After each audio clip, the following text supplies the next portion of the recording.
What's good, YouTube? It's your boy Tony D2 Wild checking in once again, back in the building today, guys. And today, yeah, you might see the title. We gotta talk about 2025, man, and sneakers. I honestly think that 2025 is going to be a do or die moment for sneaker culture. Yes, the culture will live on, but what is the direction that it's going? I honestly feel extremely optimistic, probably more optimistic than I ever felt when it came to sneaker culture in general, because the previous years, a little bit before COVID and a little bit after COVID, it just got to the point where nobody cared about the storytelling. Nobody cared about any of that. All they cared about was the value. And I want sneakers to hold value. I do want that, because I feel like the value in the sneakers is what fuels the overall game. I don't like sneakers being at $90 before they even release. That may sound crazy to you as a consumer, and I am a consumer as well, but I think it takes away the overall value of something, because you want to do something, you want to buy something, you want to collect something that has value.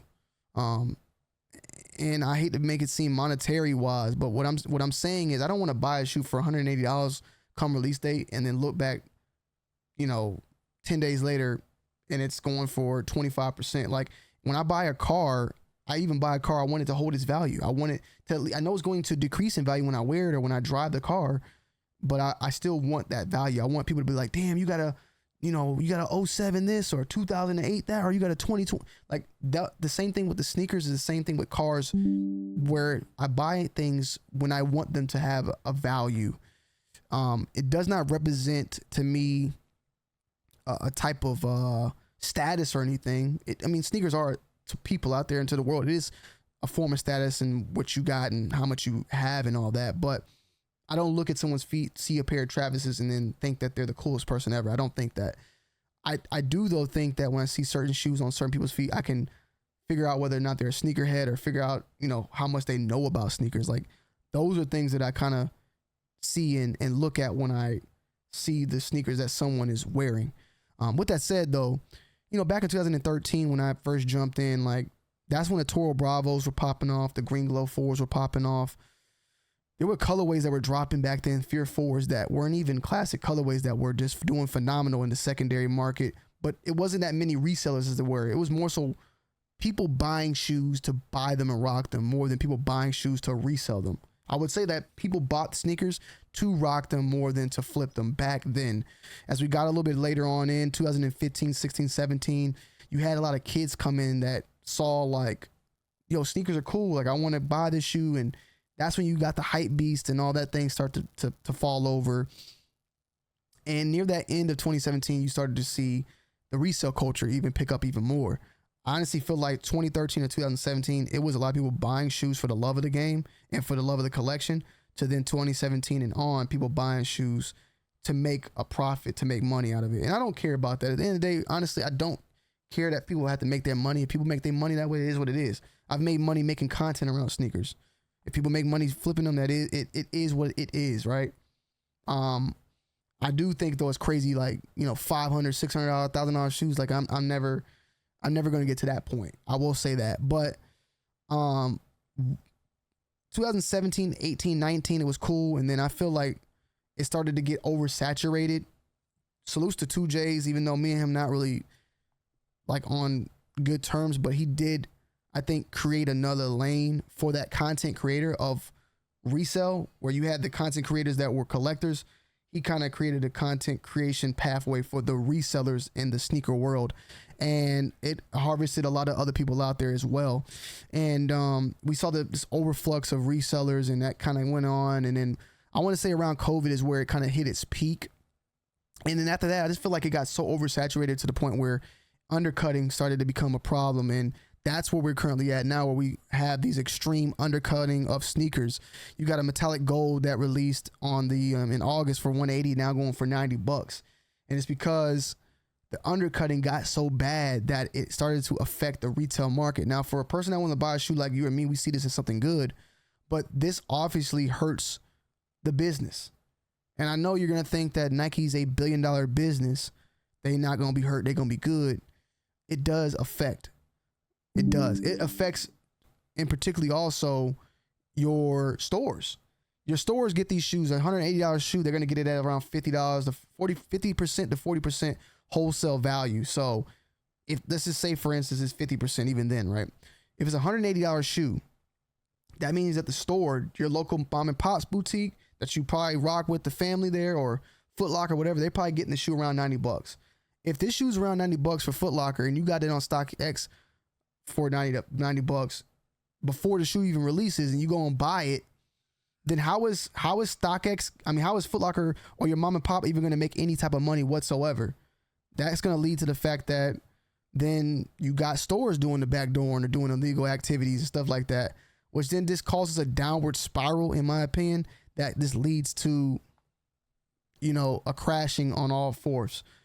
So I think the oversaturation, we seen Nike going after StockX in general because they kind of help push this type of stuff around.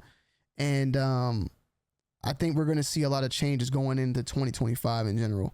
A lot of the recent releases of sneakers, though, have done well. Like, maybe not on StockX, but they have maintained their retail value. Even like a Legend Blue that retail for $230. I've seen a lot of stores that sold out on these. But right now, if I want to buy my size, it's below retail.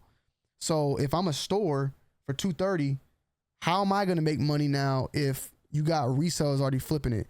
The reason why these prices are that low is because I feel like a lot of these stores are now playing the ball game themselves. They're playing the resale game. A lot of stores, I'm starting to feel like it. Not any particular that I know. I don't know any particular, but it's obvious that if resellers are coming in, resellers want to buy the shoe at retail and then flip it for above retail. They can't do that no more, though, because the competition is so much going on that they're undercutting each other. So what do? They're getting in now with the retailers and probably getting stuff at below the retail price point so that they can charge like a little bit more. What do I mean by that? This is $230 and we're not going to keep talking about this part, but I'm just trying to explain to y'all something. 115 is what the store is getting it at, right? Well, then the store can say, all right, well, look, I'm going to sell it to you for 160. I'm going to just do this. That means the store makes $45 a pair. The person that got it for 160 can sell it now for, 184 right there. Boom. And then the reseller makes $20 and everybody's happy. But it's getting to the point now where I think even the stores are cutting the resellers out because the money's getting worse and worse. These prices are going lower and lower and lower and lower.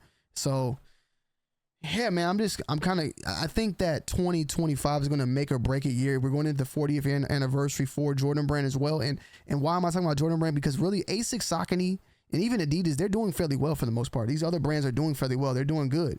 And that's a problem within itself. Maybe just for me, that like maybe I got to steer away from just focusing on Jordans as a whole. And, I have been one to mess with Puma, mess with Saucony and other brands. But I do think that when Jordan succeeds and Nike succeeds, everybody succeeds. But obviously it looks like when Nike and Jordan don't succeed, other brands succeed still. So I think it's just a pivotal year in general. And what I'm looking for in general coming out of this year is this more enthusiasm, more, I don't want to use the word hype because I want people to be enthusiastic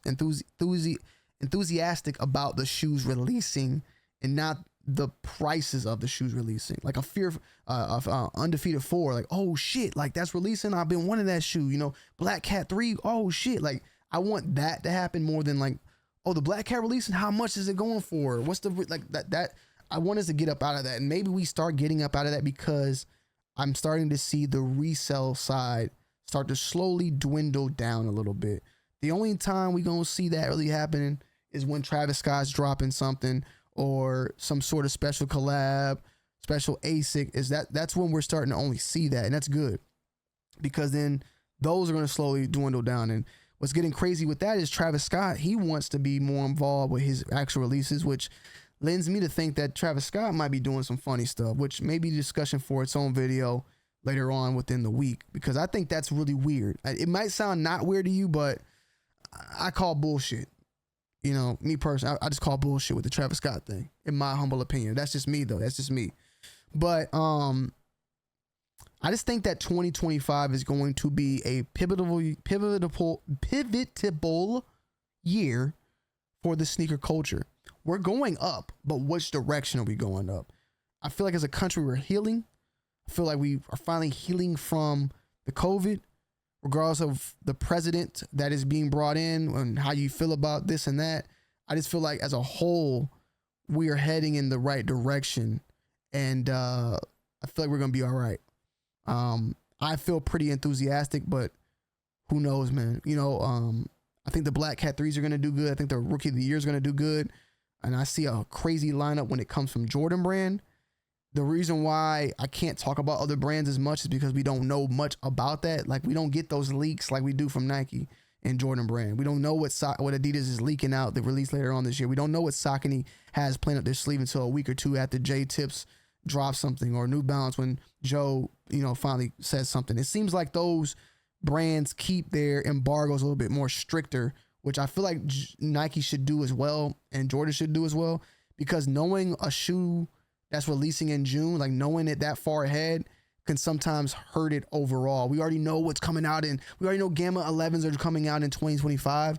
By the time they actually come, it's like we already knew. It's no, like, the excitement is gone. And I think that plays a part as well. But I just wanted to have this talk with you guys. And I know you guys like to talk about sneakers over here, even though this is a do-it-all channel. But I wanted to hear you guys' thoughts and kind of like have y'all chime in down below where y'all think we're headed. I know that these prices of $90, we want to keep it that way, but it doesn't help the brand as a whole. And we need, it sucks because it sounds so, I sound like I'm what's it called? A lobbyist for Nike. But what I'm saying is if sneakers are only going for $90 on the secondary market, then all your favorite local mom and pop stores are going to eventually go out of business. Nike will be able to keep up. Because Nike, if Nike's selling the shoe for $230 and then the store is getting it at wholesale at $115, that means Nike's probably making the shoe for like $50, right? So Nike's making their money from the retailers already on wholesale. But if the wholesalers are not making their money, then it's going to go straight to Nike. You're only going to be able to buy from Nike. Your mom and pops, your local Foot Locker, your local boutiques are going to die. They're all going to crash because they can't keep up with these under retail price sneakers. So keep that in mind when you think about that. But with that said, feel free to let me know down below in the comment section your thoughts and opinions on it, what you think of 2025, and what you know, just tell me what you think, man. I'm kind of curious what you have to say down below, and yeah, I love y'all. I'm out. Peace.